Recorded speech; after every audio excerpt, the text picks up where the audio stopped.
Good afternoon, everyone. Welcome to CSIS.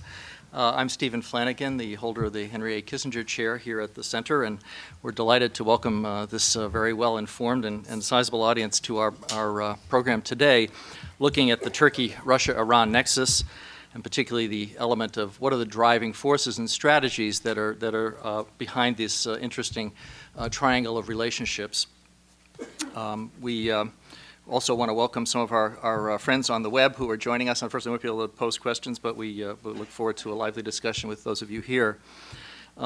Just by way of explaining some background on this report, this event is the culmination of an 18-month project undertaken by the group assembled at this table, plus a few other colleagues and a number of very capable research associates who are scattered throughout the room and interns, to develop a comprehensive assessment of the nexus of relations among these three countries. And we called it a nexus because we do think that we had a hypothesis at the outset that a complex and often contradictory set of interactions that we were seeing, both elements of competition and cooperation among these three countries in energy, in political and security affairs, and economic relations overall, are having a major impact on the developments in the Eastern Mediterranean, in the Caucasus, and in Central Asia.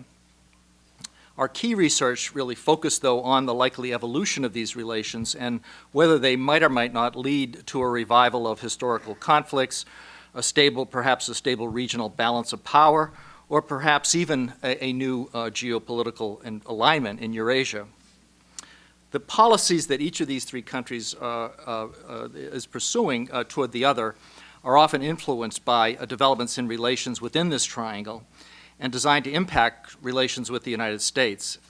And they can obviously also be influenced by, positively or negatively, by U.S. policy. So we also wanted to look at and try to make some assessments about how these dynamics, what are the implications of these dynamics, these regional dynamics for U.S. relations with each country, and in not necessarily triangulating them, but also trying to consider how that interaction with each of them could best be conducted to advance critical regional and global interests.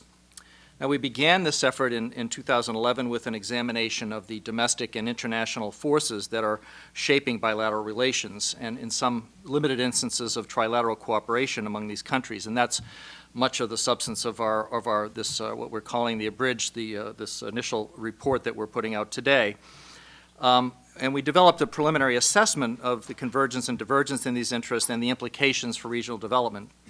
But then, to broaden and deepen our analysis and give it a more multinational character, we also commissioned some papers by Russian, Turkish, and Iranian experts, and partnered with the two institutions, the Economic Policy Research Foundation of Turkey, TEPOV, and the Institute of Oriental Studies at the Academy of Sciences in Moscow, Iran, to organize two workshops last year, one focused on economic and energy issues, and a second on political and security questions.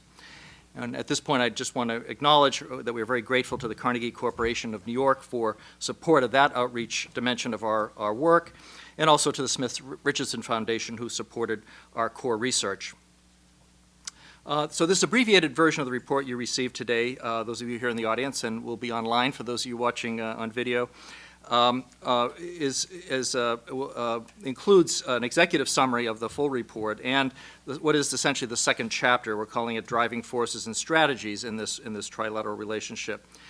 And the longer report, which will be published in June, will have a fuller examination of some of the regional dynamics, some of the geostrategic and geopolitical implications, and also further recommendations on U.S. policy and strategy. So let me introduce, we want to really leave a lot of time today for discussion with you. I'll introduce each of my colleagues who are going to speak, and then we'll open the floor. We'll open the floor as quickly as we can to discussion, because we know, just looking at the list of participants, there are a number of you know each of these countries, or in some cases all of them, quite well. So let me first, on your far right on the table here, Dr. Bulent Aliriza, Senior Associate and Director of the CSIS Turkey Project. Next, Dr. Andrew Kuchins, Senior Fellow and Director of the Russia-Eurasia Program. And then on my immediate right, Dr. Jon Alterman, who holds the Zbigniew Brzezinski Chair in Global Security and Geostrategy, and also serves as Director of our Middle East Program.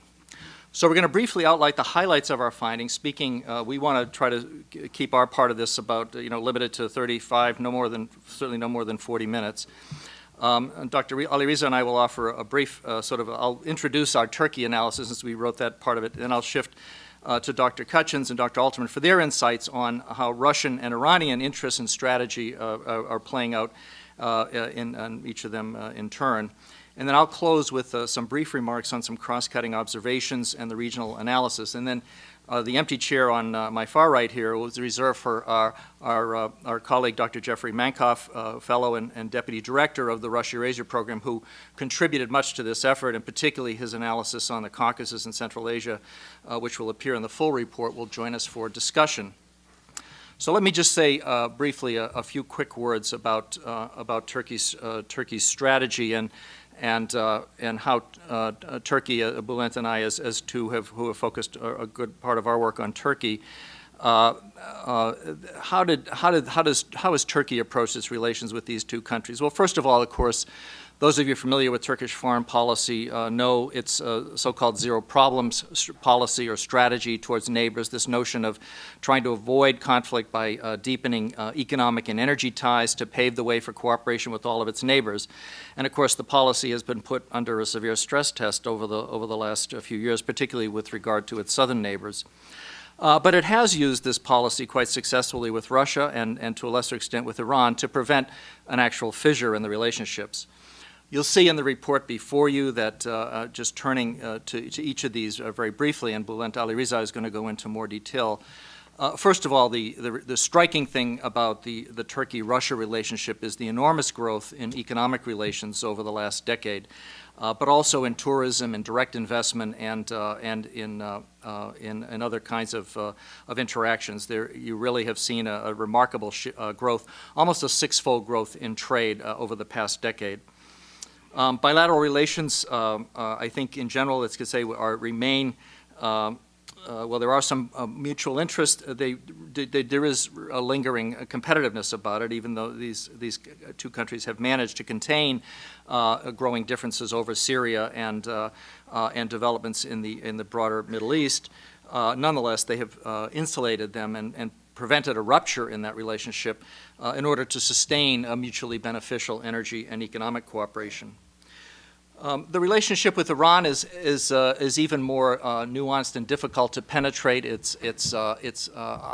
My reaction always, as I listen to the two foreign ministers, Davutoglu and Saleh, speak, that somehow all is not as it ever appears. There's a certain Alice in Wonderland quality to listening to the statements when sometimes they're portraying the sense that all is well, and yet we know beneath the surface there's not only a proxy war going on in Syria, but also even more insidious kinds of activities vis-a-vis one another that so far have not led to a rupture, but certainly I think have put the relationship on a generally downward course. And Bulent and Jon will get into this more in their comments. And the Turks certainly have been disappointed in their economic and trade relations with the Iranians over the years, forcing them to turn elsewhere for further gas, for also increasingly coming under pressure to reduce their oil imports from Iran. But nonetheless, there is still holding out this hope that a continued dialogue and engagement will allow Turkey to play not only perhaps a pivotal role in resolution of some of the immediate crises in the region, both the Syria crisis and the Iranian nuclear one, but also to then, over the longer term, to enhance Turkey's position as a conduit and a link to the rest of the Western world with Iran once it gets out of if and should it get out of the sanctions situation that it sees now. But let me turn now to Bulent Aliriza and have him go in somewhat more detail on Turkey, and then we'll go down as I mentioned earlier. Bulent, the floor is yours. Yeah. Anyway, very much hoping to have a good discussion after our presentations. And don't think of it as a presentation, but certainly by me, but sort of drawing some of the things in our report out for you. The question of how Turkey's relations with Russia and Iran fit into overall Turkish foreign policy has always come up in my work. And this unique study, it's unique because it's really looked at this relationship in a way that nobody has done for a long time.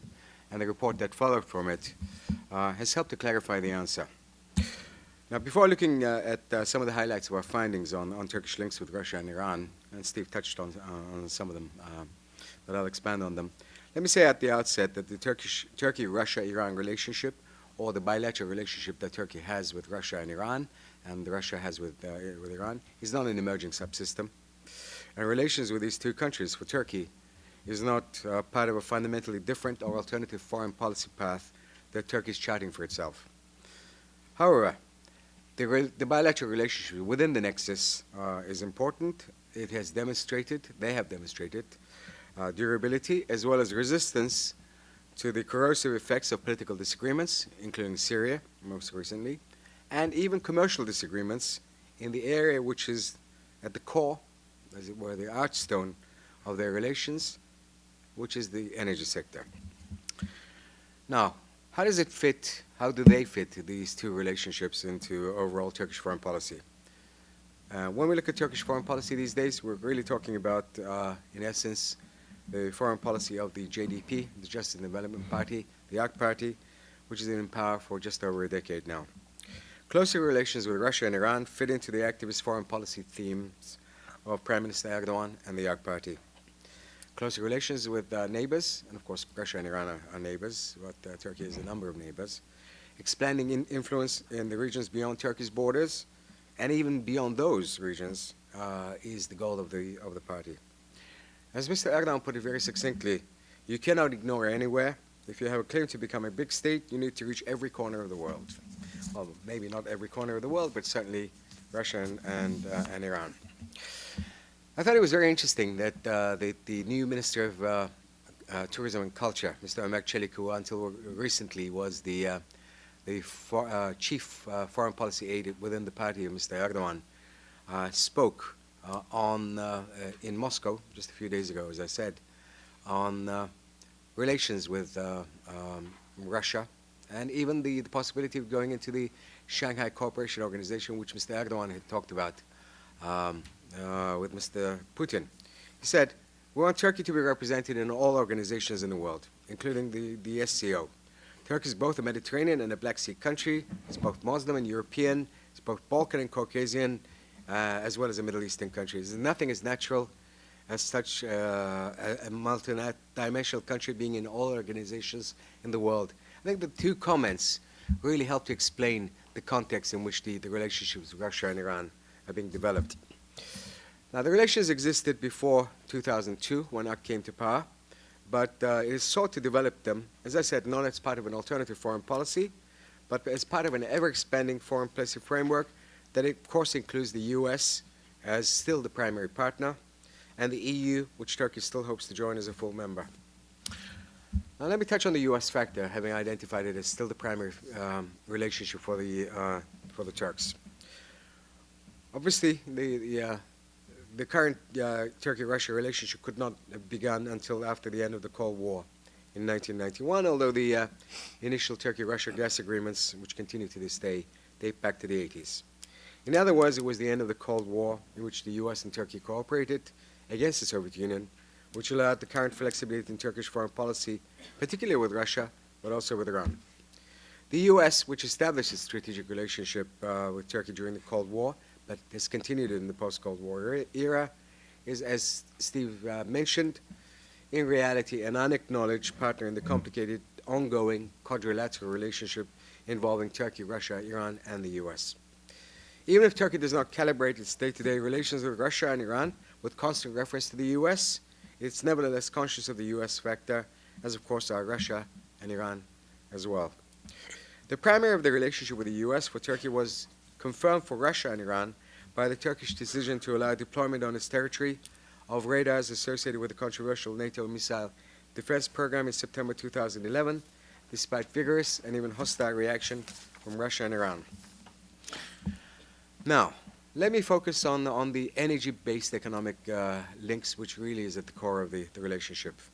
Just a couple of figures, a few figures. Russia is Turkey's second biggest trading partner after Germany, with total trade amounting to 33 billion in 2012, with a massive imbalance, about 25 billion, in favor of Russia because of Turkey's dependence on Russian gas, and to a lesser extent on oil. Russia was a source of 9.9% of Turkish imports in 2012, almost all of it in gas and oil. Iran is Turkey's fifth largest trading partner. We total trade about half that, about 15, 16 billion of that with Russia, again with an imbalance against Turkey because of the energy imports from Iran. Now, Turkey is committed to expanding both trade partnerships. Turkey has said that it wants to triple the trade with Russia to 100 billion by 2015 and double the trade with Iran to 30 billion by 2015.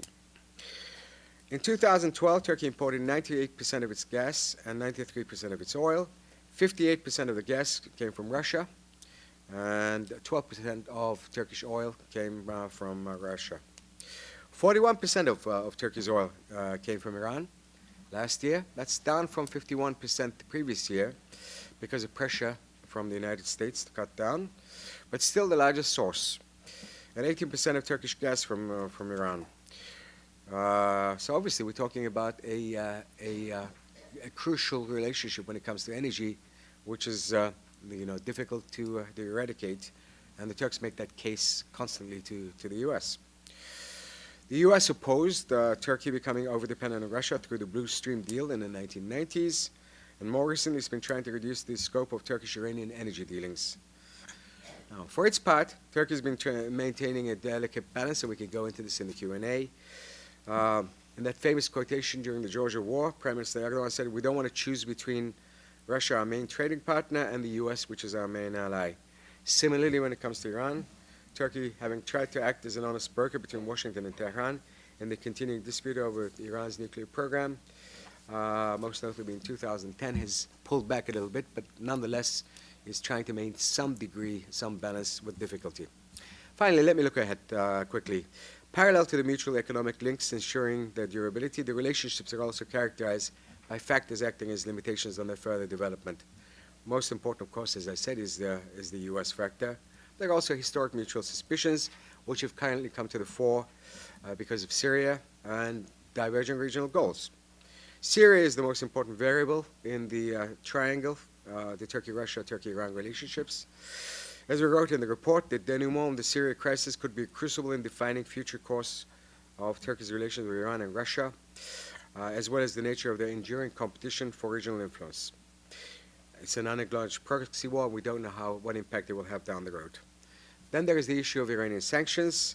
Turkey is caught between its energy need-driven desire to continue to trade with Iran and the imperative of coordinating as closely as possible with the U.S. The recent U.S. sanctions aiming at the Turkey-Iran gas for gold trade, and let's remember the Turkish gas exports to Iran totaled 6.5 billion in 2012, which is 10 times the 2011 levels. 4.3 of that billion of that went for gas, and 5.5 went for oil. Now, that oil and gas is being purchased, but Iran can no longer buy gold with that. So what happens is a question. Finally, there's a dilemma for Turkey when it comes to Iran. Turkey loses if Iran gets a nuclear weapon. It also loses if the U.S. or Israel attack Iran. It also loses in economic terms even if there's no war, but sanctions continue to be tightened instead in the absence of a resolution of the dispute. So with that, I stop and look forward to discussion continuing afterwards. Thank you, Dr. Aliriza. Dr. Kuchins, the floor is yours. Thanks, Steve. And first of all, let me extend my personal thanks to you for the opportunity to work together with you and Bulent and Jon and Jeff and others on this project. It's been really interesting. We've had some fun. The only disappointment is that we weren't able to go to Tehran. So I think there'll have to be another round of this effort in some way, shape, or form. The booze isn't as good as Moscow, although there is booze. Well, that's a relief. The punchline is that the economic relationship between Russia and Turkey, as Bulent alluded to, is quite significant. But the Russian-Turkish relationship on regional security issues has shown a much more mixed history that I'll get into. The reverse is true for the Russia-Iranian relationship, in that there has been a pretty consistent meeting of the minds between Moscow and Tehran over the last couple of decades on regional security issues. And I mean, that's from the Russian perspective, it'd be the greater Middle East and the greater Central Asia. It's always a greater something. Whereas the economic relationship is pretty insignificant. About $3 billion annually in trade, so the Turkey-Russia relationship is about 10x the size of Iran. Okay, that's the punchline. Now here's the typical Washington 45-second excursion through history, 500 years or so. So historically, I think we all know that these three countries were imperial competitors in which Russia, over the centuries, got the better of the declining Ottoman and Persian empires over what are now the countries in the South Caucasus and Central Asia and even some of the territory of the Russian Federation itself. The Soviet Union reached its acme of power probably just after World War II, and it was then concerned about Soviet expansion beyond the borders of the current South Caucasus into Iran, possibly Turkey, possibly Greece. That was the catalyst for the U.S. Western response and the onset of the Cold War, the formation of NATO, et cetera, and with Turkey being one of the founding members of NATO. Not really. Not really. It joined after two appeals. Anyway. Okay. I sit corrected to the Turkey expert. Now, with the collapse of the USSR in 1991, this resulted, of course, in the independent three states of the South Caucasus, Armenia, Azerbaijan, and Georgia, and the 5 independent states of Central Asia, Turkmenistan, Uzbekistan, Kyrgyzstan, Tajikistan, and Kazakhstan. And with both Turkey and Iran seeking to expand their influence in those areas in the wake of Moscow's retreat and weakness. They weren't particularly successful in this regard, as the new states were hyper concerned about their own sovereignty since they had just received it, and they weren't particularly excited about the possibility of other perceived regional hegemons coming in and becoming too influential. As Russia rebounded after 2000, they've had some mixed success in strengthening their positions in the South Caucasus and Central Asia, but their own governance capacities in the North Caucasus has diminished, despite the stabilization of Chechnya. So there are 3 prisms that I'll quickly kind of go through for which I think Russia looks at these relationships. You know, one of them is through the lens of regional security. Another one is through global issues. And the third is economic. Now, the Arab Spring in Syria is essentially a regional security challenge that has taken on some global proportions. So I'll talk about that a little bit separately. But let me start with the North Caucasus, because this is Russia's greatest strategic vulnerability. It's the essence of Putin's war on terrorism. It is the obvious priority of the North Caucasus, and its proximity to the South Caucasus makes the South Caucasus of significantly greater importance for Russia than Central Asia. And here, of course, we know that Russia fought 2 wars over the last 15 years in Chechnya. They lost one, basically, and they won one. They were 1-1. But Putin's political career was really launched with especially the perceived early victories in the Second Chechen War in 1999-2000. Now, Central Asia, of course, is a concern for Russia, security. They're concerned about the possibility of a surge of radical Islamist influence on governments there, terrorism, and drug trafficking. But again, the centrality takes a backseat to the South Caucasus. So let's first of all look at Turkey in this regional security context. I think an important turning point was in 2001 when Mr. Putin and Mr. Erdogan essentially agreed to stop supporting, respectively, Kurdish opposition groups and Chechen opposition separatist groups, respectively. Probably the peak of their security relationship was the moment that Bulent mentioned in the August 2008 Georgia war, where Mr. Erdogan famously said that he was, the United States is our most important security partner and the Russian Federation is our most important economic partner. We're not going to choose sides. I think that caught a lot of people's attention here in Washington, that our NATO ally was not going to choose sides. But, you know, following that, Russia was not enthusiastic about the Turkish proposal about the Caucasus Stability Platform. They certainly weren't enthusiastic about the Obama administration's efforts to promote Turkish-Armenian normalization. They didn't, you know, speak out against it, but these were things that they wouldn't find in their interest, because the likely result would be the lessening of Moscow's influence, if one looks at it in a zero-sum context, which is, I think, the way they were looking at it. And they're generally sensitive to an increasing role of Turkey in the South Caucasus, and especially with Azerbaijan, whose independent status is of considerable interest to all three of these states. We might want to talk more about that in the discussion. I think probably Jeff will say some more about that. And obviously, relations between Turkey and Russia in the regional security context became quite complicated over the Arab Spring and Syria. A little more about that later.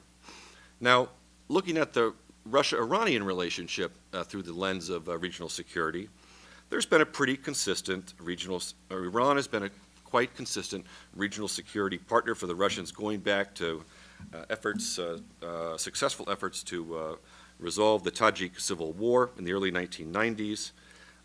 Both countries support Armenia, and in fact, the Armenian-Iranian border is an important outlet for Armenian, given the closed borders with Azerbaijan and Turkey.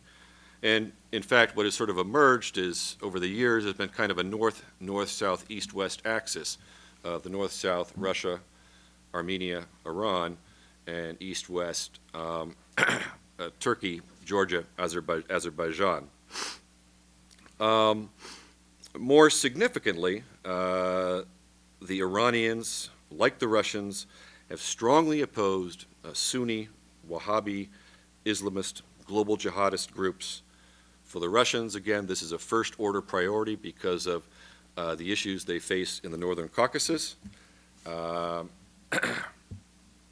And also, this has been important, their support for these groups in Central Asia, and especially Afghanistan.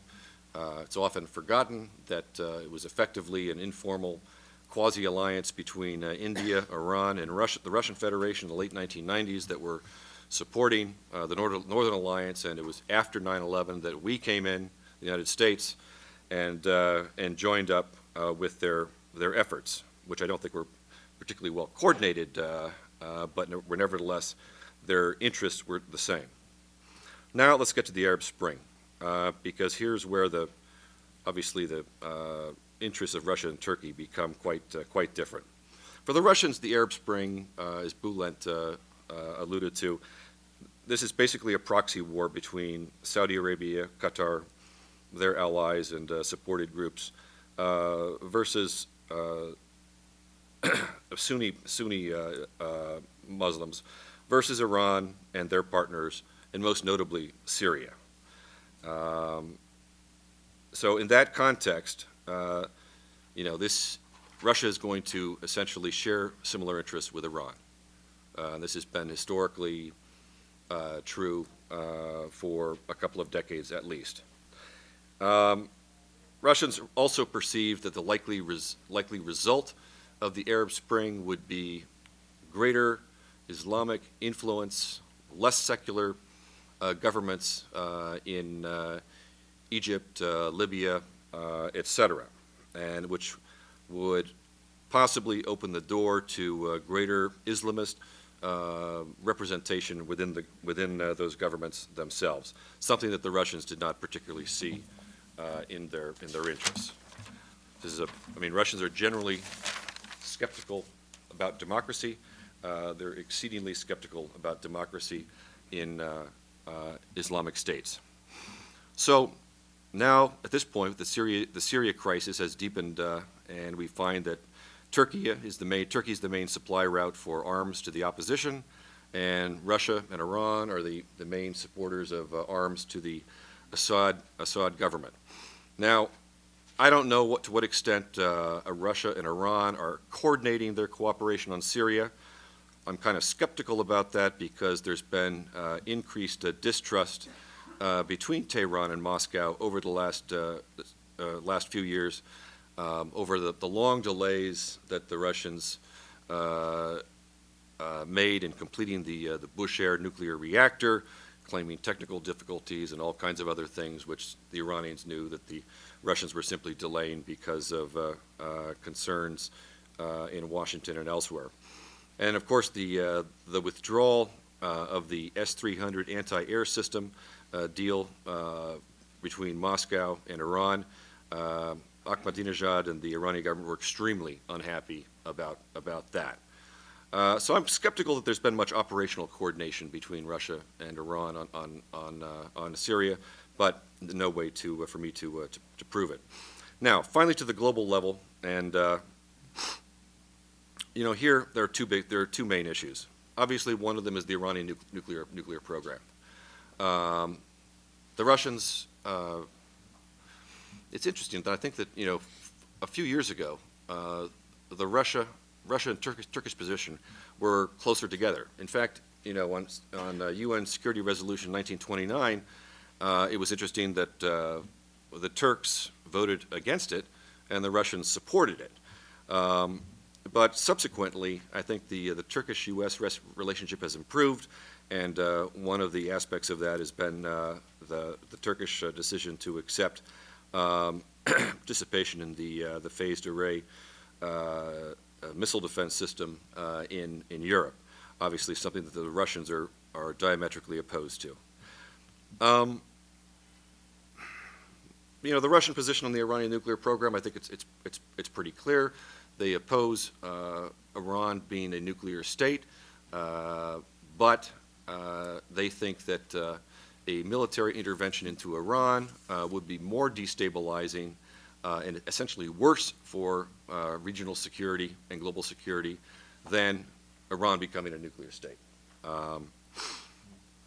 The other point is at the global level now, and this is what the Syria issue has taken us to, is effectively the right of the international community to intervene in other states. And here you've got Russia and Iran, which are kind of strict constructivist interpreters of the Westphalian system and the sanctity of national sovereignty, and they view the United States and now Turkey and others of the Europeans essentially as global revisionists and violators of the international legal system.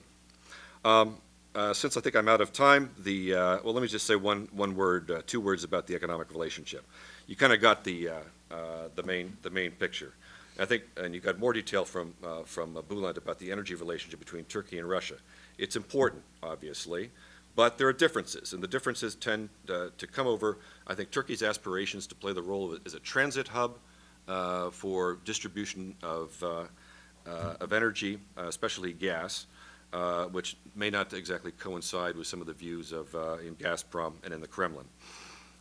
Iran, again, the economy, not only is the relationship insignificant, the economies are not complementary, and in fact, Russia has feared for years the possibility of Iran gas and oil, especially gas, going to the European market, which has been their traditional market. So for Russia, it's been quite convenient that effectively Iran has been a rogue state, and its status as a rogue state, I think, plays into Moscow's economic interests. Great, thank you. Thank you, John. Thank you, Steve, and thank you for the opportunity to work on this project. I want to start by talking about these three countries. And as Steve suggested, there are three former empires who had relations as empires, but if you array them, the national mood is really different. So the national mood in Turkey is pretty optimistic, and it's especially optimistic when you think about the region. As far as the Turks are concerned, the Arab Spring is great because it's people following on the Turkish model. So Turkey's to be emulated, and people are extremely optimistic about where this all is going to end up. I think with Russia, Russians don't get too elated too much. That was my appreciation from a little bit of time in Moscow. Not when they're sober. Not when they're sober. It seems to be more measured. The mood in Iran is bad, right? The mood in Iran is generally bad because Iran is driven by the fact that it is vulnerable, that it is isolated, and that the world is full of injustice for the Islamic Republic. I mean, that's the mood.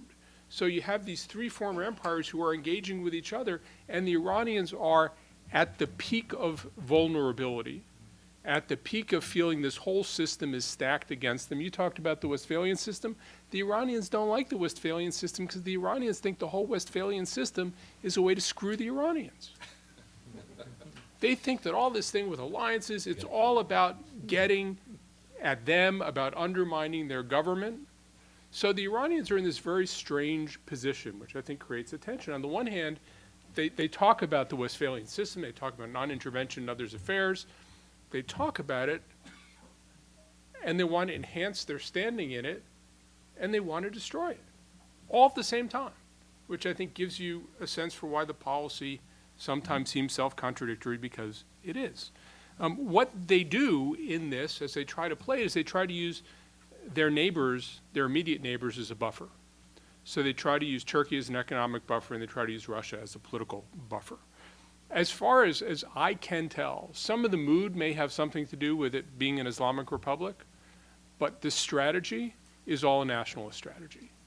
That you can explain 99% of Iranian foreign policy without any reference to the fact that it's the Islamic Republic of Iran, and 99% of it is about this is Iranian national interest, inheritors of the Persian history. What they're trying to do then also is get beyond the immediate neighborhood. So one of the things they're trying to do is work with countries like Brazil, countries like India, countries that didn't get the full measure of respect they think they should get in the international system, because the international system was set up in 1945, and they were relatively weaker then. So yeah, let's deal with Brazil, let's deal with India, let's try to reach out to them and make them feel they have a stake in Iran being accepted using them. They also want to reach out to China. They now export 25% of their oil to China. But there's a problem bringing in China, and that is they are much more reliant on China than China is on them. Iranian oil is a diminishing amount of Chinese imports. Exports to China are an increasing amount of Iranian exports. And what is happening, I'm happy to talk about it more, but what is happening increasingly is the Iranians are rushing to bring the Chinese in because they think the Chinese can be a buffer. And the Chinese look at Iranian behavior and they say, you know what, we have a stake in the international system, we have a bilateral relationship with the United States. The last thing we want to do is take a bullet for you people. And that puts the Iranians in this vulnerable position where then they try to work with their immediate neighbors to try to alleviate. Turkey is an incredible economic relationship, more than $20 billion in annual trade in 2012, and it keeps going up and up and up. As Iran gets more and more estranged from the UAE, which had been the lungs of Iran for more than a decade, Turkey becomes more and more essential to Iran having an outlet for money, an outlet for gold, an outlet for all kinds of things. They mostly export energy to Turkey. They mostly import manufactured goods, machinery, cars, those kinds of things. But it's a tough relationship with Turkey. I mean, on the one hand, yeah, it's one of the only places Iranians can go, can travel to easily. You generally don't need a visa. But Turkey's a NATO ally. You have the whole difference over Syria, which is going to get worse, not better. When I talk to people in the U.S. government about Syria, my sense is there are going to be more Iranians being caught in Syria. And they will blame the Turks for having a role in that because a lot of the Western forces are operating out of Turkey. And Turkey is kind of trying to keep the Iranians at arm's length, and they're trying to use Iraq as an alternative because they don't want to get reliant on the Iranians. So the Iranians, I think, are in this situation with Turkey, much like the Chinese, that they are more reliant on Turkey than Turkey is with them, which then reinforces their sense of injustice and vulnerability. The Russian relationship is really a political relationship. And it's really about opposition to a U.S.-led order in the Middle East. It's only $3 billion in trade, which is small. It is partly defensive on the Russian side. They want to protect the Iranian arms market. They want to protect the exports of energy from the Caspian Basin and make sure they go through Russia. So there's not this alternative route into Europe. There are similar overlaps, as you mentioned, that neither one is happy with Sunni extremists.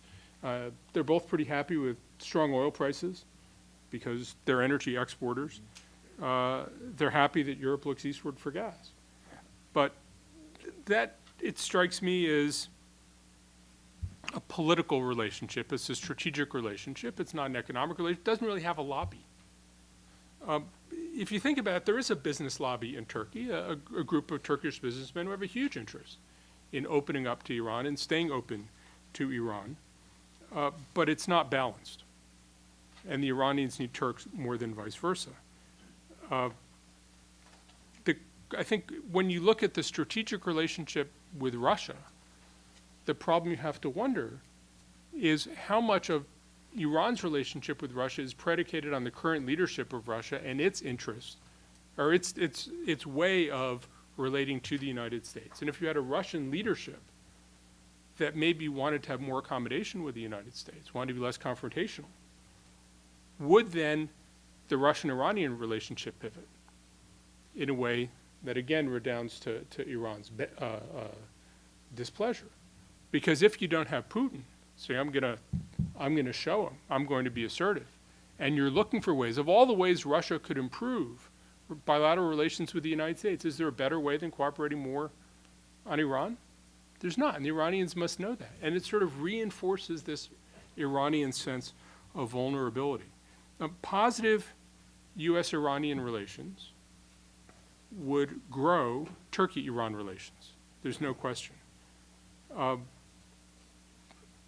But I think that where the Iranians are generally is they are so concerned with the fact that they have lost control of their relationships. They do not determine really how good their relationship with Turkey is. They are reliant on the Russians to want a good relationship with them, that I think that puts them into a defensive crouch. And ultimately, what happens is that their defensiveness, their sense of vulnerability actually limits their ability to exploit the relationship with these three historic neighbors, or with these two historic neighbors of Iran. And it's the Iranian side partly that keeps you from developing the nexus as full as it might be developed. Great. Thank you very much, John. Well, I think we've already touched on a lot of the regional implications. I just want to make three quick points about the general trend, because one of our key research questions was, well, where is this trilateral relationship going? Could it emerge as some kind of an alignment, as some were suggesting, even as late or as recently as mid-2010, when they came together to try to resist a further round of UN sanctions on Iran? Well, I think, first of all, in the Eastern Mediterranean, you've heard from my colleagues that clearly we have a situation now where Iran and Russia are, well, as Andy pointed out, they may not be coordinating their policy, but certainly they're aligned on the same side of the, against certainly Turkey, the United States, and much of the rest of the world supporting some kind of a political transition in Syria. So the rather dug in, and for Iran, and we could talk about this more in obviously the whole Syrian relationship is such a linchpin to the overall their axis of rejection throughout the region, and being able to reach into Lebanon and threaten Israel. So that obviously does not lead to, that's not a factor, as you've heard already, in bringing these countries together. We didn't touch as much, and Jeff will join us and can talk about this much more authoritatively, as can Andy, on the Caucasus, where the interest, I think our general conclusion is that the interests of the three actually clash perhaps most pointedly, although so far so good, in the Caucasus. The Soviet legacy continues to give Russia the upper hand. But Ankara is becoming and has been more active of late. The Russians, some Russian certainly officials and scholars that we spoke to are quite concerned about and even suggesting the notion that perhaps if Turkey fails in its bid to become a leader of the Middle East, that perhaps it will throw its enormous energy and engagement, and there is already quite a bit of soft power engagement in the region, what that could mean for Russia and whether or not it might lead even to the promotion of or facilitation of certain Islamic groups that many Russians are concerned about becoming a source of concern. And Iran, well, Iran certainly doesn't want a Caucasus dominated by Russia. It's deepened its ties with Armenia. It is continuing to intimidate Azerbaijan, but has been cautious with regard to Nagorno-Karabakh, especially and probably primarily because it does, and as discussed in some other work that Andy and his colleagues, Jeff did, wants to avoid confronting Moscow right now in the Caucasus, again, to John's point about avoiding further isolation. But I do think that the Caucasus is a place to watch and where you could see over time some growing concerns. In Central Asia, well, I think there we came to the broad conclusion that the three governments and the United States really have largely diverging but some common interests.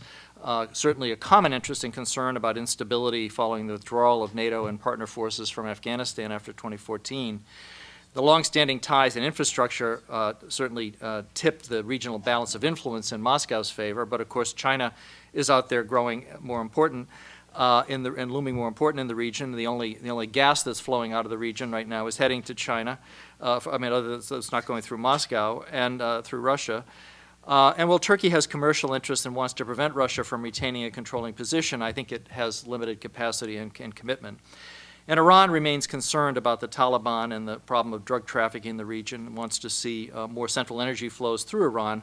But our general conclusion and some other work that we have done over the last year was that it's unlikely to play, or its role will probably be tempered, and this is some work also our colleague Anthony Cordesman has done in a paper, a separate paper that he had done, that will probably be tempered by the degree of Iranian involvement in Central Asia will be tempered by how the rest of the relationship is going with the West and how much it wants to try to cause trouble or to put pressure on the U.S. and others and Russia in the region. So on the geopolitical assessment, just to get to our bottom line, as I said a few years ago, some people were speculating, could this be an emerging, if not an alliance, certainly an alignment. And I think despite this recent suggestion in January by Prime Minister Erdogan of Turkey that, he made a comment, which he's made before in the presence of President Putin, that if the EU doesn't want a Muslim country as a member, perhaps Turkey could join the Shanghai Cooperation Organization, join Russia and China, and fellow observer country Iran as part of that might be a good alternative. Well, I was in Ankara last month, and the hoots and hollers that you heard about that proposition, the notion that this was somehow, Shanghai was an alternative to the EU was seen as rather strange. But that said, Prime Minister Erdogan has walked back from that and suggested that no, they don't see it as an alternative. He also hasn't ruled out the notion of also being a member of that club over the long term. So I think we don't see Turkey pursuing its Eurasian option, as some have talked about, or at least certainly not that one. But I think the notion that these three countries are going to come together anytime soon, in fact, if anything, you'll note the report we quote, one of the early post-Cold War assessments of this relationship suggested that, and I quote, that there was some burst, as we noted, of early cooperation among the countries. One observer wisely said at that time, this was back in even 1992 or 3, that this regional cooperation would likely be subordinated to the continuing rivalry among the major players for influence in southern Eurasia, especially if a more assertive and nationalist regime gains ascendancy in the Kremlin. So I think that assessment is proving to be quite prescient as to what we're seeing unfolding and are likely to see unfolding over at least the foreseeable future. So thank you very much for your patience. I'm sorry we've gone on a little bit longer than we expected, but we'll now ask Dr. Jeff Mankoff to join us up here on the platform, and we'll open the floor to discussion. There are microphones in the room. I would just ask you to identify yourself, please, and wait for a microphone. And I'll recognize your hands, and and then we'll go until about 3:30 and break off promptly then if anyone has to leave. So thank you. Yes, there's a question right here in the first row, the gentleman. Thank you. Mehran Edabari, Brookings Institution. I have a question about a word that was mentioned, I think, only once during the discussion. That's Iraq. Now, as Iraq's political insecurity crisis has deepened with ethnic and sectarian strife being very prevalent there, if you look at the Iranian media, there's been a huge amount of pointing to Turkey as being behind efforts to stir up the Sunnis, at least in terms of the more hardline rhetoric in Iran, and encourage the Kurds, and specifically Barzani, to try to pull away from Baghdad. And Dr. Alterman mentioned that Turkey would like to potentially use Iraq as a replacement for Iran for its energy needs. And again, many in Iran seem to be seeing Turkey as wanting to remove Iraq's government for its own purposes, and then perhaps strike up an energy deal with an Iraqi Kurdistan, at least in their assessment of what they see Ankara's goals being there. Now, how do you see the immediate future of the political crisis in Iraq playing out, and how could various developments there impact Iran's both political and economic relationship and trade relationship with Turkey? Thank you, Mehran. I think it's a good and sophisticated question. I think that what is important to appreciate as a premise is that in my working on this study, I was struck at the extent to which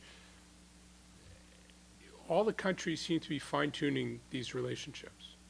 I mean, we in the United States, I grew up on the maps of the Cold War where like countries get colored one way or the other, and you have the ink spilling across the borders of Europe and all that stuff. And we sort of think in very black and white terms. And is Iraq a satellite of Iran? And, is Turkey going to control Iraq? What seems to me to be happening is Turkey is looking at its southeastern borders, and it's wondering how to tweak the dials. They're all sort of at a mixing board. And they're tweaking the dials, and the Iranians are trying to tweak the dials, and the Turks have a surprisingly decent relationship with the Kurds, and probably a surprisingly poor relationship with the Maliki government. It didn't seem obvious that was the way that was going to play out, but that's the way it's played out. The Iranians, I think, are trying to figure out how to play this, and so you have a number of tools, and you have smuggling routes, and you have payoffs, and you have whether you're supporting other people's Kurds, and I mean all those different things. But it seems to me that where it is heading is toward a lack of clear definition. That where it is heading is for people to try to marginally advance themselves in Iraq, which to my mind is bad for Iraq because it keeps Iraq simmering, right? In much the way that people played with Lebanon for many years and kept Lebanon simmering for many years. That is, I think, where we are headed. We may be headed for it in a much broader playing field than just Iraq, because my fear is that the Iranian response to losing influence in Syria is going to be to try to gain influence in a multitude of other places in the region, generally by creating mischief and generally by undermining stability, because they see that as a sort of a sign of station identification that they can do these things, so you have to go deal with them, and B, to sort of prevent an order which leaves them more isolated. None of which gives us clarity on the future of Iraq, except to say that the future of Iraq is going to be dynamic rather than stable, and the Turks and the Iranians are going to have a role in making it so. And as I said, I think one of the striking things about this study is the extent to which all three countries, when you have to make an adjustment, the first place to look at it for an adjustment is vis-a-vis the other two. I want to let Bulent Aliriza comment on this, because this, especially I see Ambassador Jeffrey in the audience, we had to talk about how this is impacting differences in the U.S. policy on Iraq, too. Yeah, I'd love to bring in Ambassador Jeffrey, too. Having served both in Baghdad and Ankara, he's better positioned than any of us to look at this issue. As Turkey's been brought up a number of times, I thought, okay, maybe I should come in as the Turkey expert here. Everybody else seems to be an expert on Turkey as well. Now on Iraq, Jon B. what is interesting is that the U.S. opposition to the Kurdish oil deal, without the blessing of the central government in Baghdad, is based on the fear that if Turkey goes ahead with this, then Maliki will be even more dependent on Iran, and whatever residual influence that the U.S. has, is going to be lost. That's obviously something that ought to be discussed, but it bothers the Turks greatly because they say, for a long time the U.S. told the Turks to actually have a better relationship with the Kurds, and now that they do, the U.S. is worried about it. Now, the issue is obviously going to have to be decided down the road, and as of now, there's no resolution, and the Kurdish pipeline has yet to be built, and the Kurdish oil is not flowing out with or without the blessing of the central government in Baghdad in the kind of volumes that we're talking about. Secondly, and much more importantly, I think, with respect to the original question, there's a Sunni-Shia divide, and in essence, a Sunni-Shia war in Syria, which is in danger, and there is a danger that could spread back into Iraq. Now, obviously, there is a Sunni alliance that we can call, if we can call it that, and there's obviously a Shia alliance, and both have been identified. And if the war continues in Syria and gets worse and it expands into Iraq, that will undermine the Turkish desire to have an appeal, not just to the Sunnis in the Middle East, but also to others, and to be a model, which is something that the U.S. has talked about, or an inspiration, or an example for the rest of the Middle East. So, an expansion, a worsening of the situation in Syria and an expansion of that into Iraq carries with it lots of dangers from the Turkish point of view. Thank you. Yes, there are a number of questions. Yes, in the back there, this Al.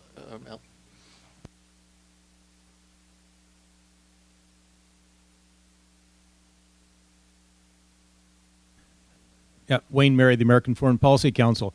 I was a bit struck that in your discussion, the relationship of the three regional great powers to the three smaller countries in the Caucasus was treated as something as an afterthought. Certainly, in those countries, the respective roles of these three regional great powers is treated with obsessive interest, and I think is regarded as anything but static. I would particularly like to ask, however, about the relationship between Iran and Azerbaijan, which is qualitatively worse than it was, for example, in earlier years. Haidar Aliyev always managed that relationship with, I think, exquisite care. Ilham Aliyev, shall we say, has not done so. The Iranians think that Mossad uses Baku as an operational base. They have conducted retaliatory activities of their own in Baku. It's really quite an extraordinary poison in the relationship, and certainly on the Armenian side, the relationship with Iran has benefited greatly from this. I can tell you, having been in Karabakh, the Karabakh economy exists on Iranian trade. So I'm kind of curious from your perspectives up there as experts on Iran, which I certainly am not, how do you see the way the Iranians see this, and how far is this deterioration in relations perhaps likely to go? John, do you want to start and then turn to Andy?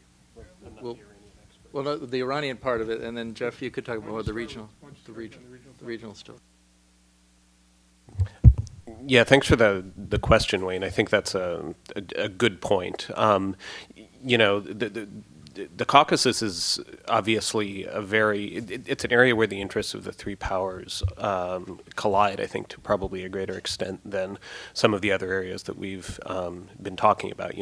This east-west axis versus north-south axis that's really existed since the 1990s has already come up.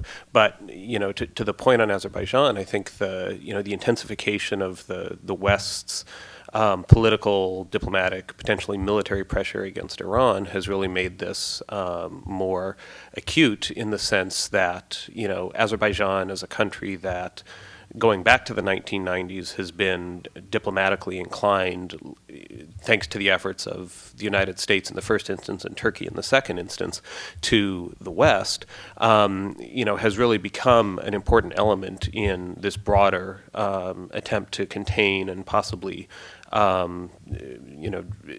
hit militarily Iran. And obviously that has fairly profound implications for regional stability, because of Nagorno-Karabakh, because of the energy pipelines that go through the region, and the like. Now, I've heard from several people the same point that you made about the difference between Aliyev the Elder and Aliyev the Younger in terms of their sort of deftness in managing this relationship with Iran. I mean, you've certainly heard from Azeri politicians in the last, couple of years statements about southern Azerbaijan, which is to say Iranian Azerbaijan, and how there may be some kind of irredentist ambitions vis-a-vis those people that I just don't think you would have heard in the past. And the fact that Azerbaijan has done quite well out of where energy prices have gone over the last several years, I think has contributed to a greater sense of confidence, perhaps a more bellicose mood, and certainly that manifests itself largely vis-a-vis Armenia and the Nagorno-Karabakh issue, but I think it also plays a role in terms of Azerbaijan's relationship with Iran. I think there's a greater, maybe sense of confidence that even though Azerbaijan is a relatively small country, that, it's growing, it's got a more powerful military than it did in the past, it's an important partner, not only of Turkey, but also of the United States, that all of this gives it greater confidence to act in ways that actually could prove destabilizing in terms of this relationship in the longer run. And I think, more broadly, it fits into this sense that the Iranians have that they're encircled by enemies, right? And it's sort of striking that the Islamic Republic's closest ally is Christian Armenia. But there is this sense, there's a story that was leaked out about a year ago claiming the Israelis were going to use bases in Azerbaijan to attack Iranian nuclear sites. It fits into the narrative of a hostile neighborhood. It fits into a narrative of what can we do with these people. It fits into a narrative of look how it's all stacked against us. And I think if you're next to Iran and you look at their behavior, one of the things you want to do if you're a small country is you develop international ties to help balance against the Iranians. So the Iranians, in some ways, create the environment that drives their neighbors to find other ways of dealing, and it's only countries like Turkey and Russia that feel they have the depth, that feel they have the power. They don't need to bring in international alliances to deal with the Iranians, but if you're somebody like Azerbaijan, you damn well better get some international alliances to give you some depth, because otherwise it's very hard to not get absorbed. Andy Kuchins just want to make a quick I'll just observation. add I'll go back to the one brief thing to what Jeff was saying about Azerbaijan, and also refer you, Wayne, to our report on the big Caucasus that came out last year, where we dealt with this in quite some detail. I think another factor, in addition to the greater prosperity of Azerbaijan in the last decade, is also the generational difference of Aliyev Sr. and Aliyev Jr. Aliyev Sr. grew up in the Soviet Politburo, and I think he was more attuned to Russian sensitivities and the bear, and more likely to, I think, keep a lower profile in some regards than his son, and that may explain this as well. We talked about this last year when we were releasing the Big Caucasus report at the same time that Peace and Foreign Policy was done, claiming that the Israeli-Azerbaijani agreement for using Azerbaijan basing facilities for possible strike on Iran, which to me just sounded ludicrous, and that the risk-reward ratio for Azerbaijan to do something as provocative as that seemed to be very much not in favor of Azerbaijan.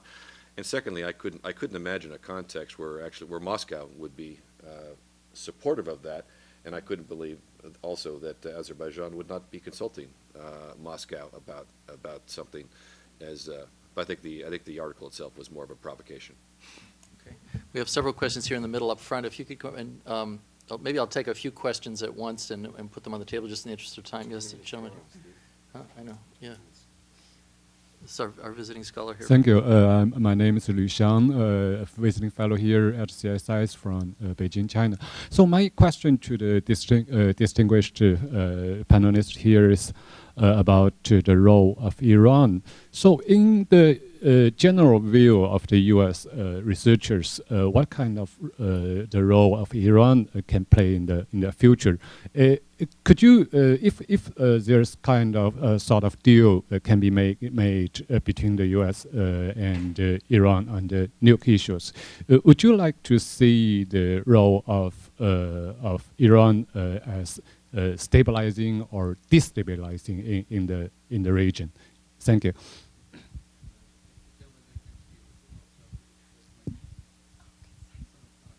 Thanks. Okay. Thank you very much. Hossein Shabazi with Webster University. I want to go back to the question of Iran. I was very much appreciative of Dr. Alterman's comments about Iran's foreign policy being 90% national interest or Persian interest, and perhaps you didn't say it, but I said religious. In that context, I wonder why or where do we see Iran's role in contributing to the sectarian conflict in the region. If you look at the problems of Syria, I think you would agree that Iran's role is much more national interest than Alawi versus Sunnis, or even in Bahrain, they really could have had a very destructive role if they wished to, but they are not. So when I hear about Iran's attribution to sectarian conflict, I wonder where. And Iraq is also, we can talk about it, which is pretty much national interest. This is one, and one question for Dr. Aliriza is that throughout the comments that you made, I never heard any reference or any discussion of neo-Ottomanism.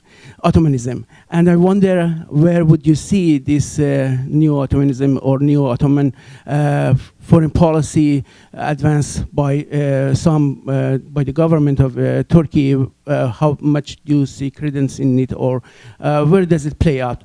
Lastly, this is a Merv question. Oh, go ahead. All right. Lastly, it's I see in the summary of the report that I think the report supports as a recommendation U.S. engagement with all the three countries. So I would like to know if the panel, how does the panel see U.S. engagement with Iran especially? Thank you.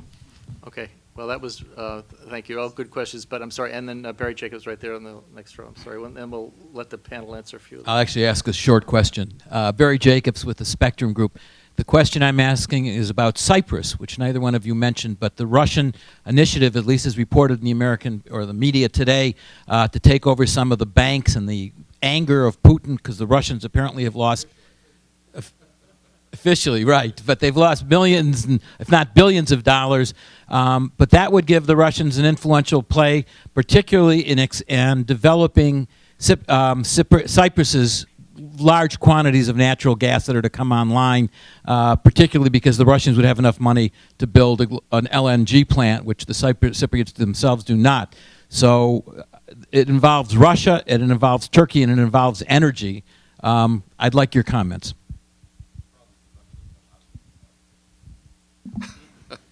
Okay. Well, you want to go ahead? You want to continue on that, and then we'll go back to the Iran. Okay. All right. Okay. All right, Bulent. I'll pick that one up. Actually, I'm glad you raised that one with Barry, because I wanted to keep it short, which is why I took it out. But this was actually part of my presentation. That one of the issues that could really come up in the Turkish-Russian relationship is if the talks between the Greek Cypriots and the Russians lead to an agreement, and the Gazprom, the alleged Gazprom offer, transpires. What will that do to the Turkish-Russian relationship? How will that impact the Turkish Russian energy relationship, given that the Turks have said that they will retaliate against any company that is doing business with the Greek Cypriots. Now, does that mean that they stop the gas that they're buying from Gazprom if Gazprom gets involved in developing the gas fields of Cyprus? It's a fascinating subject. It's moving so fast that you can barely keep up with all the developments. But it's worth keeping an eye on. I think the jury is still out as to whether the Russians are going to pony up the kind of money that the Greek Cypriots want, and whether the eagerness with which the Nicosia South or the Greek Cypriots, depending on which way you look at it, or the Cyprus government, is offering the gas that is still a long way from coming to the surface or being developed or being transported to world markets in the way that people are hoping for. But on the neo-Ottomanism, why would I put neo-Ottomanism in my presentation if that's an accusation that's being leveled against the current Turkish foreign policy? It was not my job here to try and deal with each and every criticism of Turkish foreign policy. I was merely explaining its engagement with Iran and with Russia. Obviously, I don't know whether you subscribe to it or not, but others have made that accusation against Turkey, not with respect to its relationship with Iran or with Russia, but with its relationship, let's say, with the Middle East and maybe elsewhere. And frankly, I didn't think it was within the context of my presentation. Do you want to touch on yeah, the Iran just, questions? first to Dr. Liu and yeah. So, Professor Liu, I think I don't see. Let me put it this way: the largest barrier to Iran playing a greater role being integrated in the region is Iran, because Iran is convinced that whatever anybody does with Iran must be a trick to weaken Iran. So we're not going to do it, right? And so there's partly that I think there is an Iranian reluctance to engage because of this sense of weakness, the sense that the international system is stacked. So the more you play in the system, you can't move up. You just play in the system, and it's a trap. It gets you out of position, then you get taken down. The other piece of it is it seems to me that there are a large number of countries that do not mind Iran being isolated. And let me give you a list. One is Israel, which is convinced that Iranian hostility is really serious, is threatening to the existence of the state of Israel, and an American-Iranian rapprochement doesn't solve the threat against Israel, heightens the threat against Israel. Another is China, which is delighted to have the United States distracted in the Gulf and having sometimes 2 aircraft carriers there, because an aircraft carrier in the Gulf is an aircraft carrier that's not off the coast of China. The GCC is delighted to have the United States preoccupied with the threat of Iran because of a sense that if the U.S. left, then everybody would call it the Persian Gulf and not the Iranian Gulf. And any of you who've ever made the mistake of saying Persian Gulf to a GCC diplomat, you won't make the mistake twice. But the sense that this is not about sectarian divisions. I was talking to a senior royal in the Gulf talking about the role of Iran in stoking sectarian tensions, and he looked at me like I was an idiot. And he said, which some people argue I am. And he said, but you don't understand. The Iranians have only been Shia for 500 years. They've been Persians for millennia. That's the problem. So the GCC is delighted. And GCC has consistently worried the U.S. is going to cut a deal with the Iranians at their expense and let the Iranians dominate the Gulf, and that will be to their detriment. And Russia is happy to have us tangling with the Iranians, as far as I can tell, because that limits our ability to really install our allies to the region, create an American order, push them out, make them feel more isolated. So there are a number of countries in the region and in the world who are delighted to sustain this, combined with this Iranian discomfort with themselves that I think prevents them from acting with others and in the region in a way that's more consonant with the kind of constructive role we'd like them to see. In terms of Iran's role stoking sectarian conflict, I think they do it because that's a tool that's available, because there are networks they can use, because there is a perception of sort of a natural sympathy.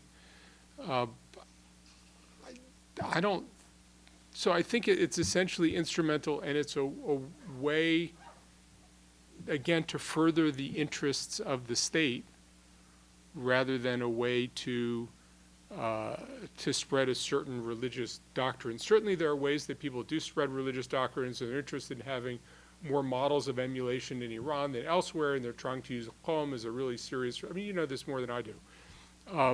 But it seems to me that what the motivation comes down to is not that they want to kick off a Sunni-Shia war, but for a country that feels tremendously isolated in the world, any place they can find an ally, any place they can find an instrument that they can use, they will, just the way diplomats all over the world use the business community. They have chambers of commerce that trade. The U.S. Chamber of Commerce is partly a lobby for the United States, right, in country after country after country.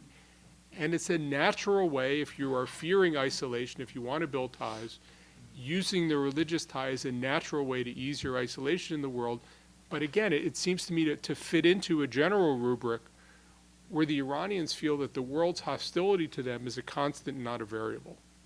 And because that hostility is a constant, not a variable, it doesn't make sense to make sacrifices to try to alleviate it, because it doesn't alleviate it, it just means you have to continue to fight for your survival from a position of greater weakness. Andy, oh, Chip. All right. Yeah. Okay, so just really quickly, John just gave you a list of all of the countries that benefit from and like having Iran remain internationally isolated. I'd like to give the flip side of that, which is a couple of countries that actually would like to see greater integration of and with Iran. Particularly, I'm talking about the countries in Central Asia, because for a lot of them, Iran is important as a neighbor and potentially a transit route. If you think about a country like, say, Turkmenistan or Kazakhstan, the shortest route to seaports, to international markets, is through Iran. Of course, to a great extent, those routes are closed off right now because of the political situation. You know, for the United States, we've been spending a lot of time, as we think about the withdrawal of U.S. forces from Afghanistan, about this idea of a new Silk Road, about how to link Central Asia to global markets. And that effort's been focused primarily on South Asia for a variety of reasons, which we don't need to get into now. But if you are going to make decisions about building infrastructure and fostering trading relationships purely on the basis of economic rationality, it would make more sense to do a lot of that through and with Iran rather than through and with a country like, let's say, India. So from the perspective of, you know, building economic resiliency for those countries in the long run, it would make sense to have Iran be an important part of the game. But for the political reasons that we're dealing with right now, that's simply not possible. I'll stop there. It's a great thought experiment to try to imagine what a U.S.-Iranian normalization or improvement of relations would be. It's been so long since we've had normal relations with Iran. You know, I think for the Russians, I think actually the perspective is more mixed. On economic issues, Iran is a competitor, potential competitor. So just fine that they're a rogue state and their gas is off the market. Not so much oil is developed there as could be, and that helps to keep the oil price relatively higher, et cetera. But on security issues, I think the Russians have a different perspective. And again, they see Iran as an ally. And when we were in Moscow, it's not the first time I've heard this. I'm going to Moscow for 30 years now, but it was striking at our workshop, and the Russians saying, you know, Iran is your natural ally in the region. You know, what is wrong with you? Well, you know, we got this little obsession with their nuclear program, and some of their support of terrorist activities is a problem as well, and announcements they want to annihilate Israel. But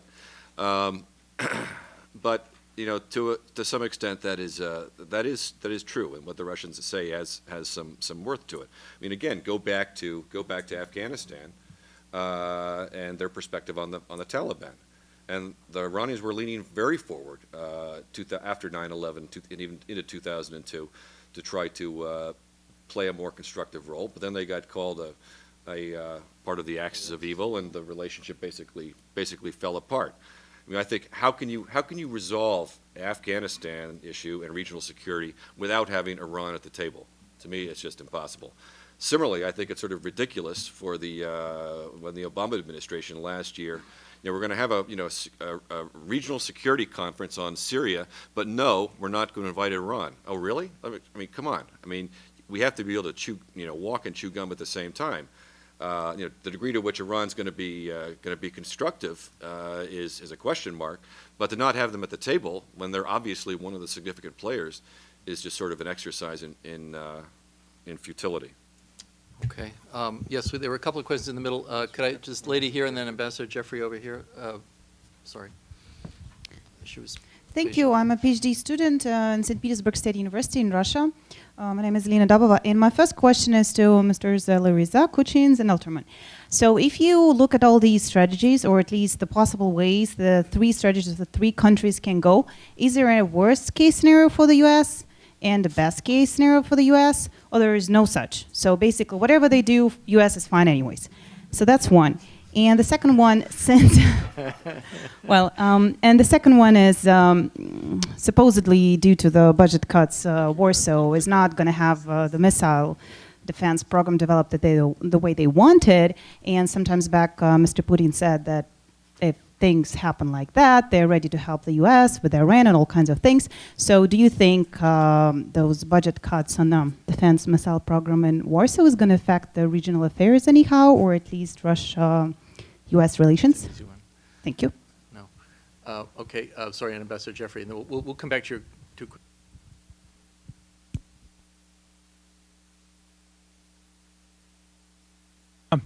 Neither on Turkey or Iraq specifically, but I'd like to immediately respond to Andrew Kuchins. I have a lot of sympathy for you. Why don't we just deal with Iran in a kind of a realpolitik, enemy of my enemy is my friend, and this thing and that thing.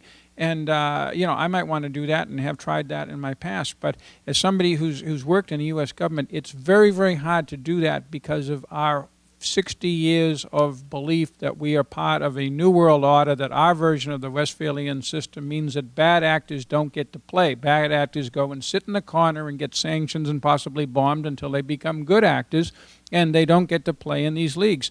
Possibly you're right. Possibly I would be with you on this, but this is not where the United States normally comes down. And I think we have to deal with this view of how we approach the world before we come up with realpolitik solutions that no government is going to take on, or no Congress is going to let them take on. Thank you. Yeah, I just want to underline that very last point, that one of the I think useful thought experiments is what kind of deal would Iran need to agree to lift sanctions in the United States? I mean, the fact is, what at the best case scenario is we are looking at a long-term process, probably starting with Asia and Europe, with the United States coming up long behind. And I think that what this means is two things. First, the Iranians look and say, well, the Americans aren't ever willing to make a deal. And even if they're willing to make a deal, they're not capable of making a deal. And then they look at the president's negotiations on the budget, right, which has an effect on how people perceive the president's ability to move policy on Iran. And I think what it does is it puts us deeper and deeper into that trench where the Iranians think even if we wanted to, and by the way, we don't, but even if we were to want to, going through the U.S. directly isn't going to work. At best, we are looking at a long incremental process where we would be looking at international markets first. And it's going to be a life's work to try to get us out of where we've gotten over the last 30 years. I should go to the Russian questions on missile defense and. I accept the ambassador's comments. I mean, it's I can't argue with you. Although, again on Syria and Afghanistan, and Afghanistan in particular, where we did cooperate together and work fruitfully together for a while. Iran was especially useful at the Bonn conference in December of 2001. Anyway, unfortunately, where things have gone, that's just simply doesn't look like it's politically possible. Okay, quickly, missile defense. No, I don't think that the announcement that stage 4 of the European phased array approach system has been canceled is going to make an adequate enough difference to lead to some kind of modus vivendi or compromise between Washington and Moscow on the missile defense issue. I'd like to be wrong about that, but I'm skeptical, and we already see in the last few days kind of a campaign response in the Russian press suggesting that, well, this is just a trick, or it's, or it's simply not adequate. I think worst case scenario, I think for the Russians, I think their worst case scenario is looking immediately is the possibility for a military strike on Iran, with all of the unpredictable consequences that could emerge therein. I mean, the Russians I think are much more comfortable and reconciled with essentially living with a containment deterrent strategy vis-a-vis Iran than we are, obviously. Bulent, did you want to comment on that?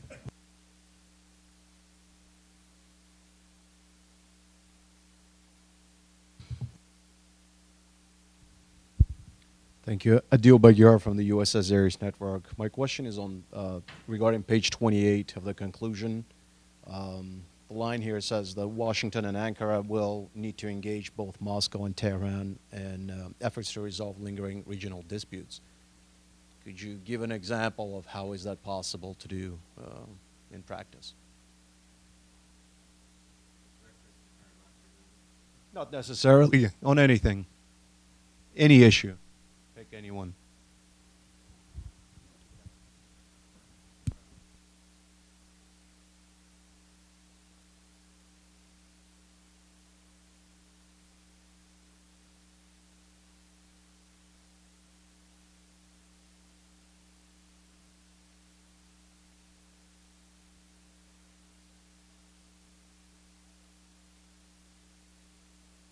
To Syria, to the Iranian nuclear question, the notion that this lack of engagement, and even on looking at longer term in Central Asia, I mean, as Andrew Kuchins pointed out earlier in his comments, I mean, the Russians kept telling us, that this notion that the idea that you're going to solve any of these problems by just trying to isolate Iran and not deal with it at all, because of all the reasons that Ambassador Jeffrey cited.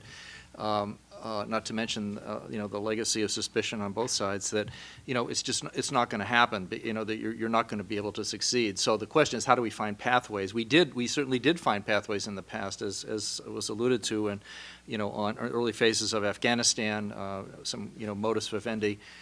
If there is indeed some opening on this bilateral channel on the nuclear question, perhaps that would provide some pathways to cooperation in other areas, since that is certainly the sine qua non for U.S. Moving forward with any kind of direct contacts with Iran. I don't know, John, do you want to say anything, or anyone else? No.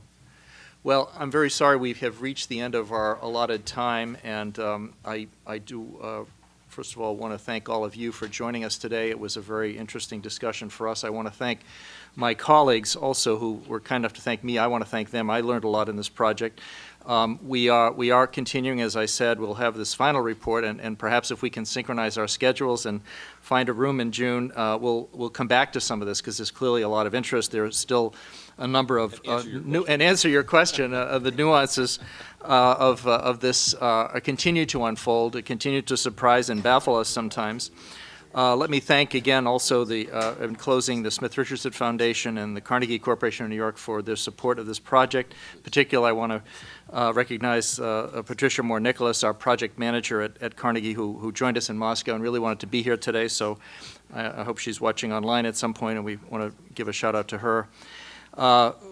Our superb team up here benefited from an equally superb team of talented researchers and interns. I want to thank them just very briefly. First and foremost, Mr. T.J. Cipoletti, who's probably now hiding in the back somewhere, who was, he came up to the front, who was our project manager, orchestrated all the research and a number of our events, and became an expert on Iran sanctions. Any of you thinking of engaging with Iranian scholars, please consult him. He can give you some very good legal advice on what not to do.